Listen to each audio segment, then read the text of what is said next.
Hello, everyone, and welcome to the very first episode of The World's Finest. Before we get started, I'd just like to say another big shout out to the amazing George Shaw for providing us with the great intro music. He does lots of remixes of famous songs and some of his own. So please, it would appreciate if you check out his social media, like his Facebook and YouTube. I'll leave the links in the description. This episode, we're going to be talking about the panel of amazing, fantastic, heroic guests we have on today, who are going to be the core group of World Finest you're getting to meet more personally along the coming weeks with individual episodes. But now is kind of give you a feel for why we are the world's finest in a sense. We're going to be talking about our own personal histories with comic book characters, specifically Batman and Superman. And we're going to be kind of going into a discussion about why these characters are so important and why there's even a podcast now dedicated to them. So without further ado, I'd like to introduce the amazing, insightful, and often dark Jake. Hey, how's it going? The stupendous Man of Steel, hero to us all, and quite controversial Matt. Howdy ho. And one of us who has come from the stars himself to grace us with his presence and just being around an all-around awesome guy, Dereck. Hey everyone. I can't thank you all for joining me today, and I guess we'll just kind of get right started because this is going to be a big one. Superman, Batman, and the wide array of comic book characters we've had in our lives have made an impact on all of us, and we've all kind of had those experiences of some of us can remember, some of us can't, of why we love these kids from young age as kids. Sometimes they're kids, I don't know, multiverse. But we can have an idea about why we love the characters. And first off, I'll ask you, what introduced you to Batman or Superman or just comics in general? I'll ask you first, Jake. Okay, so my history with comics actually stems back to a love of action figures. And when you used to buy action figures, I don't know if they still do it, I haven't bought one in a while, but when you used to buy them, some of them used to come with a comic, and it would just be a random comic that might feature the character you were buying, but it would be a comic that would just kind of be like, here's a fun story that might include this character. And I bought, I think it was a Nightcrawler character, and the comic in it had an ad for a local comic shop. That's pretty cool. And I was like, that is fascinating. That is so cool that there's a comic shop near me. And so I begged and pleaded my mom, we have to go. I have to. There's a whole shop full of these books. You have to take me. So we go, and my introduction to comics actually isn't Batman or Superman, it's Spider-Man. And classic Spider-Man at that. And so we get the old school Marvel Essential volumes, these big, thick volumes that collected like 20 issues at a time of classic stories. And I collected all of Spider-Man. At the time, Spider-Man was the only one that had movies out, so why would I collect any other character if they're not going to be on the big screen? And that immediately dates us, folks. Yeah, it does, yes. You now know how old I am. So I started collecting Spider-Man, and I ended up getting out of comics for a while. For one, I hit middle school, and so comics aren't exactly going to give me the attention of the popular kids or girls, so obviously we need to abandon those. But I also had a family friend of ours that their house burnt down. And when their house burnt down, their kid, who is about, I think he's 5 or 6 years younger than me, he lost all of his stuff, and I had all these comics in my room, and I kept looking at them, and I kept hearing about, they lost all their stuff, and he didn't have anything anymore, and I donated all of my Spider-Man stuff to the kids. That way he had all these new comic books to read and pass the time while they searched for a new house. And as a result, I didn't read comics for a little while. And then, probably much to the disappointment of a lot of our listeners, the New 52 came out. And I was like, I want to read comics, but I don't just want to read anything. I want to have a definitive starting point. And I browsed around on Amazon one day, and I saw that they were releasing these new volume 1s of the New 52. And they were all, made out to be a great starting point for new comic book readers. And my favorite movie at the time was The Dark Knight. And so, of course, I was going to go after Batman. Now, Batman had developed into my favorite hero after Batman Begins had dropped. And I'd always wanted to read Batman, but like I said, I'd never found a good starting point. And once I bought that first volume of the New 52, the core Batman series, it was a rabbit hole. And I have continued to fall down that rabbit hole ever since. There's no point for me to grab onto something and stop myself from falling. So I'm going to fall through this abyss forever, and happily so. And now you have audio to chronicle that journey of you just screaming for help. Yes. At any time, if you could send a search party into the dark multiverse. Yeah. To rescue Jake. Yeah, I'm here. I promise. If you fly far enough, eventually you'll see my flailing body, in my probably Batman shirt. So that's how you'll know it's me. Yeah. So please help. Send help. I'm like, I can't. I have to eat. There's no food in the rabbit hole. You can Why do we grab call onto. Jake? Yeah. There's. I look great. Like I dropped a bunch of weight, but you can't grab onto food down the rabbit hole. So that's where we're at. And we're gonna leave you there because we're moving right on to Matt. Okay, great. Oh. So much like Jake, I didn't really get into comics until a little bit later, really. I actually started off with the excellent animated series for both Batman and Superman. Because around being 3 years old, I used to spend a lot of time with my father on Friday nights, and we just walk around the mall. And like every single weekend, he would buy me a new Batman or Superman animated series line figures. Which for anyone who can remember those are really awesome toys to begin with. Yeah. So and then once we get home, we would actually watch reruns of Superman and Batman animated series, and if they weren't on, then I would beg him until he'd finally agree to put on the ironically named, the world's finest Superman and Batman miniseries within the show that they, cut into a movie. So I would just watch that like day after day after day, and I just fell in love with those characters. And then I kind of got into movies, but as you guys will hear later, like I wasn't too crazy about the Burton ones, and the Nolan ones haven't dropped yet. So with Batman, movie-wise, I just kind of put it on for a soundtrack just while I played with my toys. And then with Superman I liked the Superman movies a lot more, but I kind of kept with the same thing of just background noise.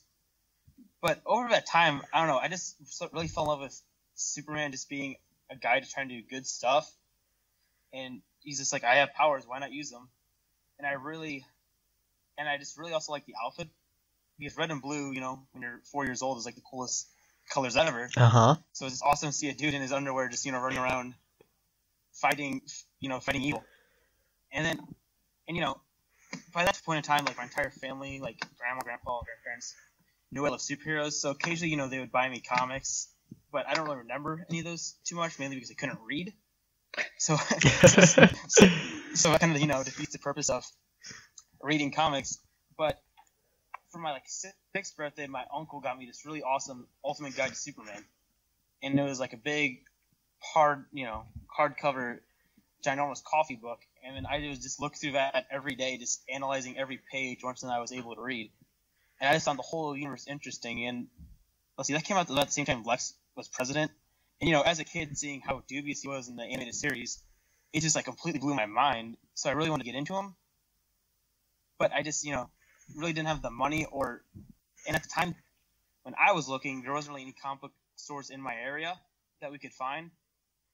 So I kind of fizzled out of trying to get into comics for quite a while until, kind of like what Jake said, the New 52 came out, and I was really interested because I'm like, oh, this is a perfect spot for me to hop back on. And then at the time, being an edgy middle schooler, I was kind of leading more. I was kind of like, oh, Superman's lame, he's a nerd for a brief period of my life, like 2 years. And then, so I found out about Batman and Robin, and I found out that Damian Wayne existed, and that blew my mind because as a 4-year-old, I was always like, man, it'd be awesome if Batman had a son that he would, take on adventures. So I immediately picked that up, and I just immediately fell in love with that, and kind of like Jake, I fell down a rabbit hole of just loving Batman comics. But then, and at the time of New 52, there wasn't really anything to offer Superman fans, especially with the Lobdell was currently writing at the time. No offense to any Scott Lobdell fans out there. All offense to them. Luckily, but luckily that summer, Scott Snyder came out with Superman Unchained, and then I got a bunch of and then I got All Star Superman that Easter and a bunch of other this great Superman collected editions, and then he became my favorite character once again. Well, I guess that's just it's always good to see the progression, because I don't think it's rare we have nowadays. I guess when the characters first debuted, it was much more common to have you pick up an issue and then you're a fan of that character. I just have to ask you, Dereck, do you think with your story there was a moment like that, or do you think as you tell your story, I guess, has the era of picking up a comic to get into a character specifically passed? I'm not really sure. I know that I didn't get into actual comic books until much later in my childhood, late middle school. I started liking superheroes in general. Every kid likes superheroes in one way or another. The movies are aimed to them in a certain way. And I remember watching the Spider-Man animated series. And I fell in love with that. I loved it so much. And then I found out that there were movies out, live action movies, and that was just the coolest thing in the world to me. So Matt, I would play with my Spider-Man toys as I had the movie on. And that was just it. Those Spider-Man movies, they meant the world to me. And then I found the Schumacher Batman ones with Robin. And I know that those movies are looked down upon now, but as a kid, they were the coolest thing ever, man. I loved Robin growing up. I would just stare at the cover of the movie on VHS because I wanted to be Robin so bad. And Robin and Spider-Man eventually was overpowered by my love for Superman. My next door neighbor, when I moved to the States, she owned a thrift church group, and one day she asked me and my friend if we could help her rearrange comic books in her store. And, I said yes. I didn't have anything else to do, and I was really into volunteering. And I started opening these comic books, and I started reading them. And the one that really grabbed my attention was The Death of Superman. Oh. And I read that, and I fell in love with Superman. I really didn't like Superman that much, unfortunately. I loved his movies, and I loved Superman Returns. But when I read that, and I really got a feel for who Superman was, I just had to go further into, like Jake said, that rabbit hole. So I started picking up the New 52 books of Superman, which, I didn't know much about him. So I thought they were cool. I know I was still young, I'm probably the youngest guy here. But definitely The Death of Superman was my first, true love in a comic book form. And it's I guess we'll have to go in deep on that on one episode, but it's certainly you just see the cover of that with the bloody S, with the black background, that no matter who you are, everyone recognizes the symbol of Superman, and you see that, right. And it's holy crap, I gotta know what happened. $40. Well, I actually picked up a graphic novel for like $5 since it was at a thrift store, so I think I got lucky. Yeah, definitely. Wow. Guys, I guess it's so cool to see all these different stories of like you've all had like different intros, but you've all led to the same place from just like an understanding of characters and wanting to know more. And I guess that's kind of the joy of like superheroes. They are adventure comic books, like they're always fighting the next thing. There's always more to learn because it's compared to any other medium, it's the most. Batman and Superman have been around for like almost 80 years now, and we've had new stories being pumped out that entire time. Like you'll have flashbacks and stuff, but for the most part, like stories are like completely evolving. Like there's always a new Batman thing happening right now. You're never going to be able to know everything as much as we try. So as much as it is a rabbit hole, it's like as readers, we have this unique experience compared to really any other medium. Like you see books of like the Lord of the Rings or movies like series or even TV shows. Like they normally have a definitive ending. Or like characters like Sherlock Holmes will keep being reinvented, but like the main saga is kind of already over. Like everyone knows the plot beats. Batman, Superman, and really every comic book character, except for like maybe the Watchmen characters, but even that's changed, is going to continue forever. And people, that rabbit hole we're all going through, and like generations after us will continue to go through. It's just going to get deeper and deeper and deeper. God help us. Yeah, it's an endless abyss. And I mean that in the most positive ways. I mean, there's no other rabbit hole I'd rather be falling down. I often tell the guys that run my comic shop that comics are my one vice. I don't have a drinking problem. I don't have a smoking problem. I have a comics problem. I'm not looking for a cure. I'm not. I don't. Because I'm gonna keep buying them. I'm gonna check myself out. Let me tell you. There'll be. It'll always happen. And that is neat. That you know, people from all different walks of life. You know, a guy that you're passing down the street, or you know, a girl that you see waiting tables. They can all have these different roads that they go down. But in the end, the roads lead to the multiverse of comics. And what's even more interesting is that they can land in so many different places. You know, like just because I jumped into the rabbit hole and my rabbit hole happens to be shaped like a Batman symbol, doesn't mean that somebody else's rabbit hole isn't, you know, an Iron Man rabbit hole or a Flash rabbit hole or anything like that. The beauty of that is that even though we're all in different rabbit holes, to keep bludgeoning that analogy, we're all connected. Like the rabbit holes are all part of one big rabbit hole verse. all of our stories mean something. And that's the beauty of comics. That's the beauty of this medium. And for that, I will always appreciate it. I think you could really hit the nail on the head there. Yeah. I guess I'll just pose this question to you. We've talked about the first introductions to the characters, but maybe be a bit more. I kind of want to get some discussion going on here. Is what do you guys think, as avid comic readers, one and all, from like different experiences, but we all keep up current mostly, as well as we can with like budgets for being young guys. Do you think it's important for a fan of Batman or a fan of Superman or a fan of anyone really to have read the comics? Because like you see like this, there's always like this nasty stigma, but like, do you think there's any truth in the fact that if you haven't read the source material, you don't understand the character? And this is an open question to everyone. Well, maybe comic book fans can be pretentious sometimes. You know, they have a sort of nose in the air kind of aura to them. I think to enjoy a character, you don't necessarily need to read the comic books. You know, someone can watch the Spider-Man movies and say that their favorite comic book character is Spider-Man. That's fine. I don't think anyone should badmouth a character without reading comic books, because at that point, you're just, you know, uneducated. You can't say Aquaman's lame without reading Jeff Johns' Aquaman, you know? Well said.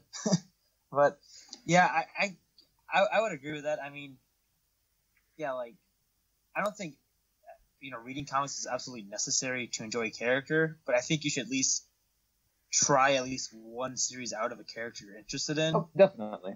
Yeah, like, I mean, you know, a lot of people are like, oh, Superman's lame, Superman's boring. Well, that just might be because the movies only paint one really type of picture of Superman. Or I guess at this point, now there's two different paintings. But, I mean, All-Star Superman, in my opinion, is a lot different from either Superman movies, types of Superman movies. Oh, like Light and Day, easily. Yeah.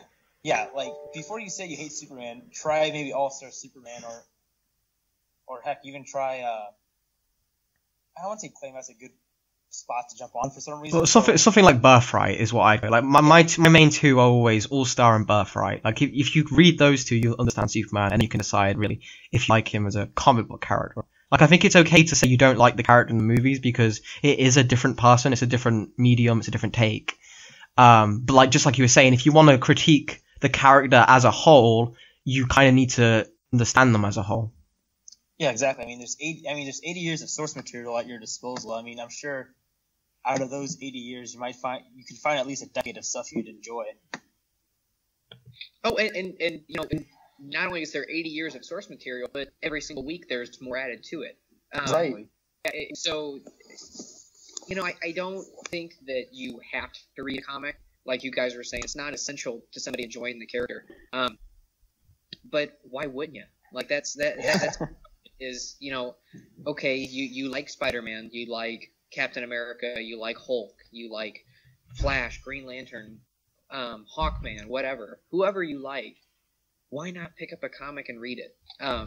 Because this is where everything draws its inspiration from. You know, the Spider-Man animated series and the Superman animated series, Batman animated series wouldn't exist without the comics. So why not dive in to that sort of material and you'll pull something out. I guarantee it. I mean, I know if I could give my mom a comic, and she's never read a comic in her entire life, but I guarantee if I looked hard enough, I could find something that would get her into the medium. And it's you know, it's not essential, but it's more of a question of I don't see where you wouldn't read a comic. Like if you say you enjoy the character, why not read the comic about them? Well said. Yeah, that another nail hit right on the head. I guess that's like summing up the point of the general audience. Do you guys feel like specifically going to Batman and Superman, because those fantastic guys are the highlight of our podcast, how do you feel the public perception of Batman and Superman from other media, like the movies, the TV shows? Do you think Batman and Superman have ever been represented as well as they have been in the comics outside of the comics? Like, do you think if you haven't read the comics specifically for Batman and Superman, you can really understand like the core of the character, at least? Like, not every single facet, obviously, but like, do you think if you read like a specific movie or a specific comic for A or B, you could say, okay, you get Batman at its heart or Superman at its heart? Yeah, I think you can. I think you know, you can point to the Richard Donner Superman movies, and then you can also point, like, I personally think you can point to the Nolan Batman movies. If you point to either of those and you say you don't even have to read a comic, but if you watch these movies, you'll understand Batman or you'll understand Superman, somebody will come out of that knowing, okay, you know, these two guys have these set of core values. They believe this. You know, there's a reason they're the two most iconic characters on the face of the earth. Like, I mean, you can say Spider-Man, Captain America, especially nowadays, but Batman and Superman, like, there's songs written about them. You know, I don't know a lot of songs that have Captain America or Spider-Man references. When Captain America swings his mighty shield. Yeah. Other than the song specifically about Captain America, I don't know of any other songs or that have references to them. You know, because Spider-Man has his own theme too. He does whatever a spider can. But you know, I feel like the world's finest, they're called that because all across the world, that's what people believe them to be. There's not a better duo as far as major comics characters than Batman and Superman. And I'd argue characters in fiction in general. Oh, Yeah, I mean, that you can make it a debate for sure. Especially nowadays. I mean, like, you could say Holmes and Watson, but, I mean, Holmes and Watson don't Well, specifically then, rather as run around in long maybe after hours in some of the books. Specifically, I was more referring to not how they interact, but more so of our era. They are kind of the two greatest myths. They both represent two very immortal ideas, but so very different ideas. Like Batman is like the natural evolution of the kind of like Shakespearean vengeance of the night. Like you see like these paintings of like demons or knights. Like he's the Dark Knight for a reason, or like either Sherlock Holmes as a character. Like Batman's very Zorro as well because he's specifically tied to his origin. Batman's a character that's existed in our minds since the dawn of man, and like how we tell our stories of the Byronic hero, and he's kind of like evolved into what we see as Batman now today. And then Superman is also, he's the Herculean hero. He's the a lot of people see him as a Jesus figure, but I think that's like there's like very superficial. He's much more like a Moses kind of character, but it's still like that basic idea of he's bigger. There are modern myths, and you're completely right about you can go anywhere around the world and you'll find like you just have to show the Superman symbol to someone and put it on anything, and then immediately your mind goes, okay, that's better than that thing without that symbol. Like it means it's greater. And the Batman logo again is like when they saw Batman 89, the whole posters were just the logo, and was like, oh my, that worked perfectly. So yeah, these characters have kind of reached the mythic status of old, but in our modern age, and they keep adapting to the times. So I guess we're going to go into specifics. What would you say if you had to recommend to someone for either Superman or Batman, one story or one work which you think, if you want to understand why I love the character, read this or watch this or listen to this, etc.? Now, it's a very loaded question there, so I'll give you a little bit of time. Or even, rather than being like, you don't have to be super definitive, just like one that comes to the top of your head, like, this is a good entry, or even not even entry point, like even if someone who knows the characters, a piece which you really think encapsulates why they're important or why they work. Well, mine are both Grant Morrison based, which as we go through this podcast, you will find that my color palette is the Grant Morrison edition of the color palette. All of my paintbrushes have GM engraved into them because that's all I paint with is Grant Morrison quotes. They're sigils. Yeah, there are dark signs all over my color palette that I view the world in. My glasses perform dark magic when I look through them. But for Superman, All-Star Superman. Yeah. And I'm seen as though I'm not a very big Superman guy. All-Star Superman is something that made me like the character at a time where I thought I couldn't. So I definitely All-Star Superman. And then as far as Batman goes, Arkham Asylum, A Serious House on a Serious Earth, which is my favorite graphic novel of all time. I reread it 3 times a year, and every time I read it, I get something new out of it. I just reread it a couple days ago, and still I am finding new things in that book, and it's only like, the story itself is only like 48 pages long. Those for me are at least 2 things that if I had the money, I would go door to door on Saturday mornings and be like, "Hello, have you heard the good news?" to your house. Well, that's what we're doing with this podcast, really. Right. Yeah. But rather than word of mouth, I would forcefully shove it into their child's arms and be like, "Read it and come back to me. I need to know." Now you sound like a Batman villain. Now I do, which is ultimately, the Nolan quote: "I either will die a hero or I will live long enough to see myself become an evil postman." So those are it from me. All right. So what more is okay? So yeah, at first I was going to do All-Star Superman, but there's no reason to talk about it twice. So I'm actually gonna do my second pick because what Morrison is to Jake is pretty much what Peter J. Tomasi is to me.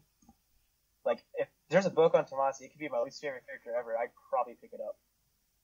So, for Batman, I would actually go with his Batman and Robin run, just because I found the whole dynamic of Batman having a son and trying to kind of live differently, but at the same time continue his, quest for justice super interesting. Like, I find the first 4 pages like to be some of the most interesting Batman I've ever read, especially when, I was jumping straight into the New 52, and before that, all I had was the really vengeful Batman from, animated stuff and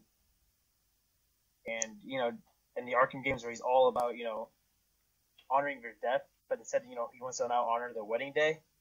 I found that to be like super, super interesting, and I was really excited where it goes. And throughout the story, I feel like you get a lot of development into who Batman is, and he's a little bit more than his vengeance, which is, I feel like, a lot of people's general assessment of him.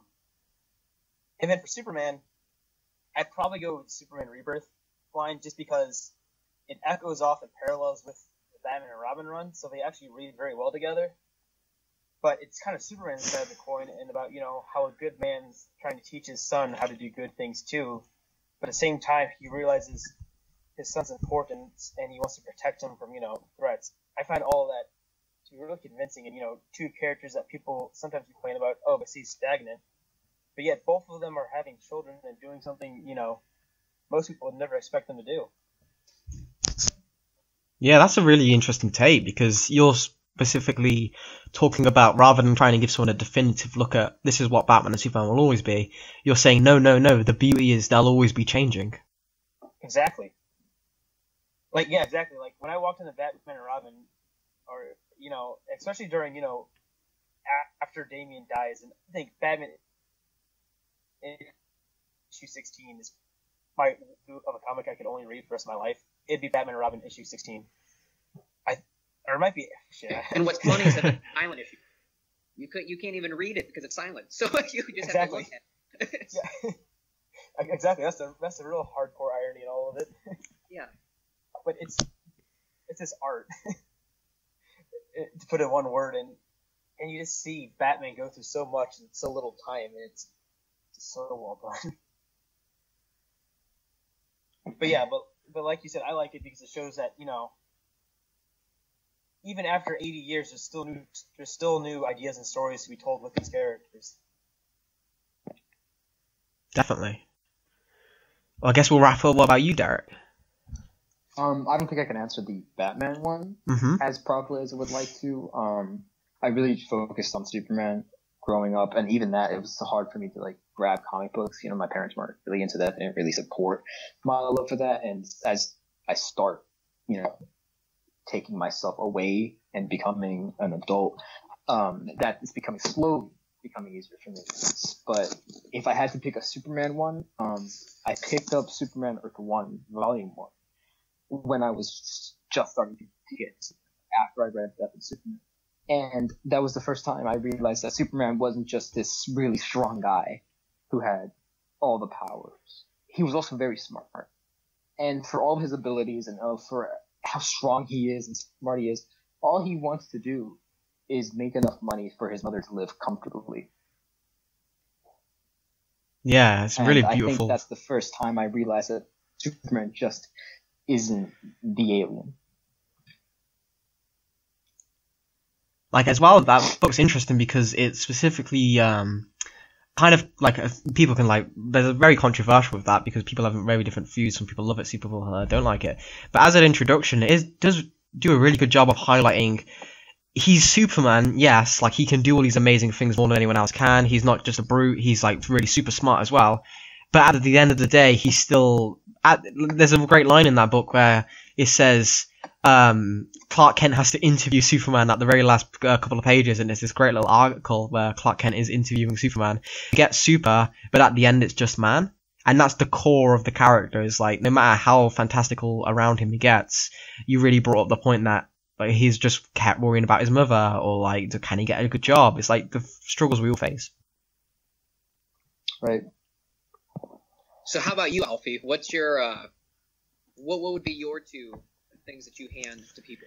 Well, like, you guys haven't given me much choice left because you've all picked really good ones. But no, I guess for Batman I have two different ones for two different reasons, and I guess I kind of get into like like harping too long on this. I mainly got into Batman through Robin.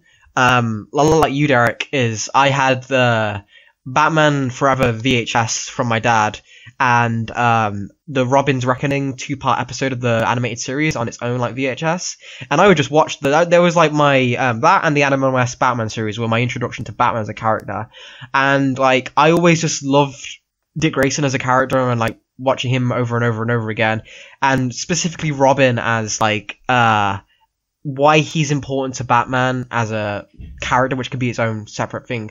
So I guess one would be, if you want to understand why I love Batman through Robin, I'd recommend The Lonely Place of Dying, which is the story that takes place after Jason Todd has died and introduces Tim Drake as Robin.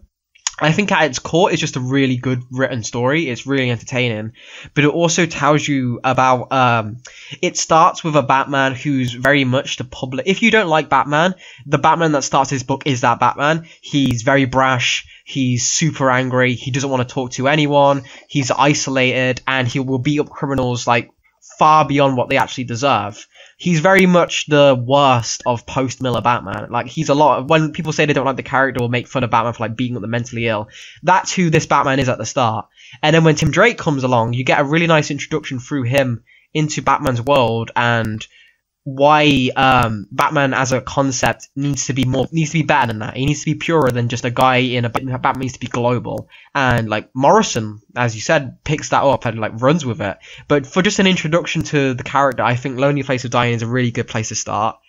But if you already know Batman but want to like summarize him perfectly, I think Batman 682 and Batman 683, which are the issues in Final Crisis, and I know that sounds daunting because Final Crisis is just insane to understand. I completely understand that. But these issues you can just read on their own, and they basically go through Batman's entire history and everything matters. It's basically like what I feel like the precursor to the recent Metal issue that came out. And I won't say anything more than that because I think it's really an experience you need to read. But Batman 682 and Batman 683, if you know the character but really want to get the character.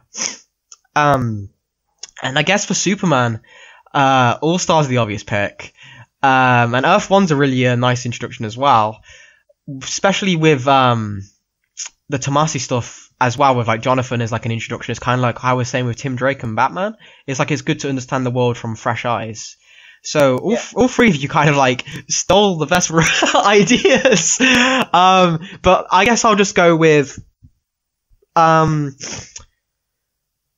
Superman Birthright.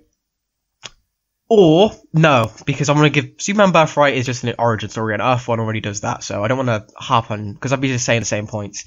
From Kurt Busiek's run in Superman, he's presented as a god who humanity will become dependent on. That's like Lex Luthor's whole argument. This like storyline is quite long. It's about 2 trades, but they're not big trades.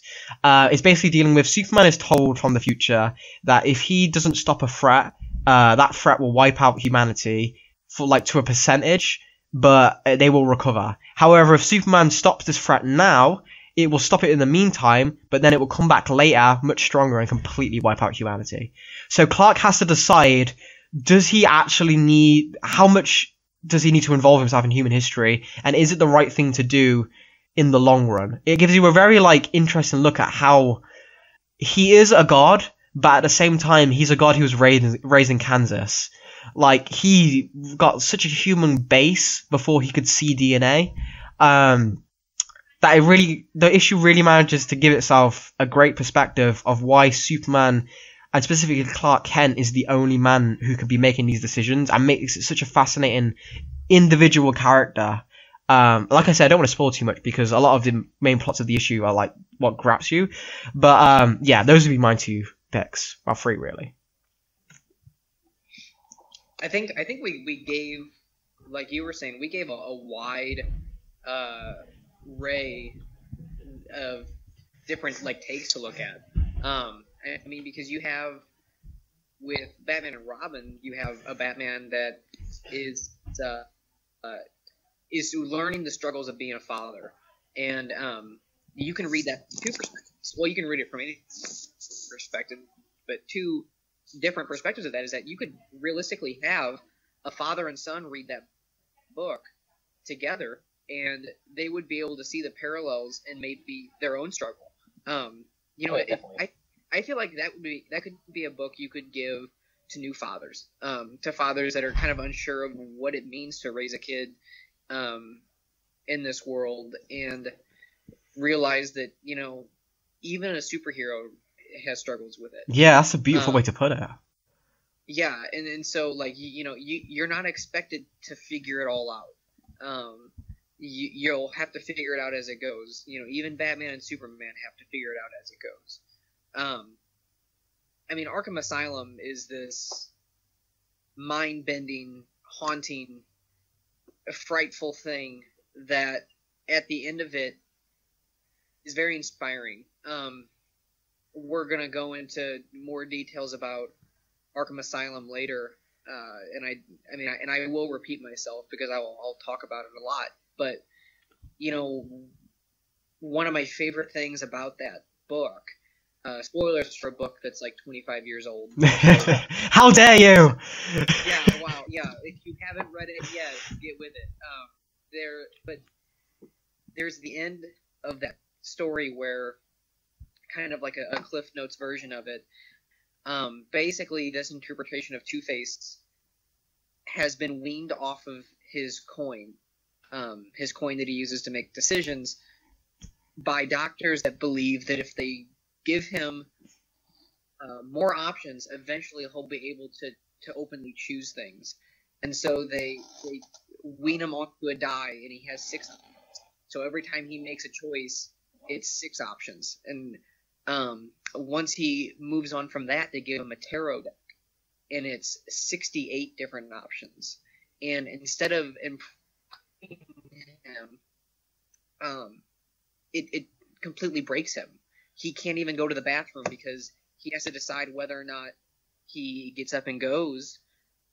But that decision, he has to flip through every single card in the tarot deck. And as a result, he's left as a shell of his former self. And at the end of that story, Batman gives Two-Face his coin back because Joker tells him, "You flip the coin. If it's the scar side, we're gonna kill him. But if it's the unblemished side, he goes free." And Two-Face flips the coin, and without you seeing the result, he says he goes free. And on the last page of the story, Batman escapes Arkham Asylum, and he moves on into the night. And at the the scar side is up. Wow. Yeah, and because he made the choice. Batman gave him the power of choice, and he made the right one. And I don't mean to hog the spotlight here on just this one story, but no, go, he deserves it. That's why I feel like Arkham Asylum is a really good introduction, because you get these versions of characters that even if you don't know who they all are, once you do, you can come back and you can see these very fascinating broken versions of these popular rogues that once they're this is the darkest version of these rogues. These people that have been let loose in Arkham Asylum, and almost to their detriment, and so and then Batman is forced to go in there, and it's to his detriment because he realizes that maybe he's not so out of place amongst the insane members of Arkham Asylum. And so it's a story that I feel like it could be your first Batman story, and it can be your last Batman story. And if it's the first Batman book you ever read, it's a great look at him. But if it's the last Batman book you ever read, it's a perfect ending to the character. I feel like you've really kind of hugged the spotlight there for a good reason, because I think you've touched on something which is the immortal nature of these characters. Like, someone will be the first Batman story and it'll be the last Batman story, first Superman story, last Batman story, and that can be someone's when it came out in the 80s, or even when it comes out, or maybe early 90s. I'm not too 100% on the date. Or even someone who comes out in like once we're all long dead and gone, they can still read Arkham Asylum and still have that feelings that we've all had now. It's a kind of a beautiful thing, and I guess to kind of get a summary as we start to close up here, I'll ask each of you individually, what do you think we should be taking away from Batman and Superman, or just the one you feel like you like the most specifically and can say the most about? What do you think is the takeaway? What do you think these stories, what's the point? What is the point of Batman, or what is the point of Superman? I think the point of Superman is actually one of the early quotes in Tomasi's run. I'm going to totally butcher it because I'm awful at reading quotes off the top of my head, but it's pretty much the idea that a man who sits, the worst thing evil can face is a man who sits there and does nothing, pretty much. So, to me, Superman is always the idea that anyone can be Superman, and you can go and do something to help the world. You don't need to be able to fly. You don't need supervision. You don't need to be able to move a mountain with your hands. You can just go out and help someone today. And then with Batman, the thing I would say for Batman is you can always reinvent yourself to be the person you want to be, and not the person that you are today.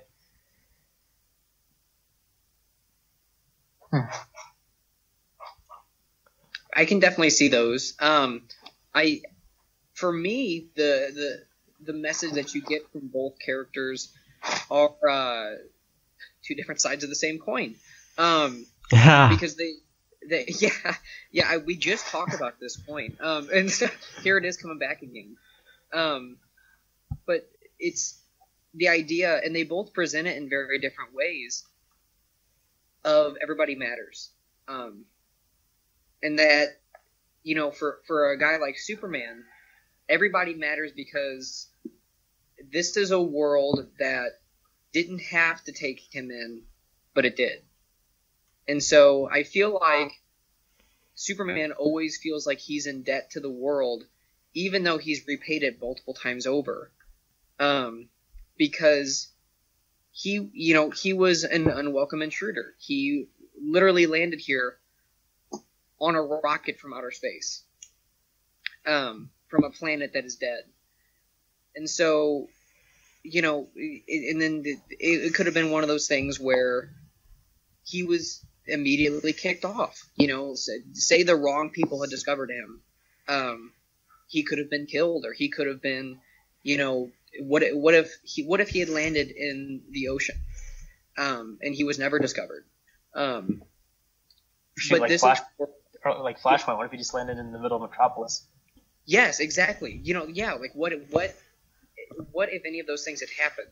And for some reason, everything lined up perfectly here for the world to take him in. And so he kind of has this debt that he always feels that he has to repay to a world that gave him a home. And then for Batman, everybody matters because Batman as a child, had his life stolen from him. A random act of chaos destroyed Bruce Wayne's life. And Bruce Wayne, from that act, reinvented himself as a person determined to never let that happen to anybody else ever again. Matt, like you were saying earlier, I don't really like Batman depicted as a person of vengeance. I don't really think that's core to the character. Batman is a character of order, more so than anything else. He's a character that tries to keep everything in line. Exactly. And so, Batman was born in an act of chaos, and the reason he exists is to never let that act of chaos ever reoccur again. And I feel like that's why they both kind of bring forth that ideal that everybody matters. Well, I can't put any of that better myself. I think that both characters, like Jake said, all life matters and all life is precious and everybody deserves a chance. And with Superman, he has all of these powers, so he can do anything practically. Yet he decides to do the right thing, no matter what. And with Batman, even if you don't have these powers, there's still no excuse to turn your back on society and turn your back on those you need. Do whatever you can, put in whatever effort you can to make the world just a little bit better. Yeah, exactly. You've all kind of like, if you had to each write an introduction to a Batman graphic novel or Superman graphic novel, there you go. You guys just knocked that one out the park. I guess I'll just kind of, without harkening back to all of your points, Superman, I think Grant Morrison put it best. In our darkest hour, we created a character who would never let us down. Superman is the guy who our collective consciousness has created to be the best. He's what we can aspire to. He's the inspiration. He is a guy who, no matter what challenge faces him, knows the right thing. He can always be there to either punch out Doomsday or help a girl who on a rooftop who's having the worst day of her life. He's almost infinitely reimaginable, but always remains the core concept of a man doing right by others who don't have the means to protect themselves that Siegel and Schuster made all those decades ago. And I think there's a school of thought in philosophy, which I think really applies specifically to Batman and Superman, is that as humans, we're unlike any other animal.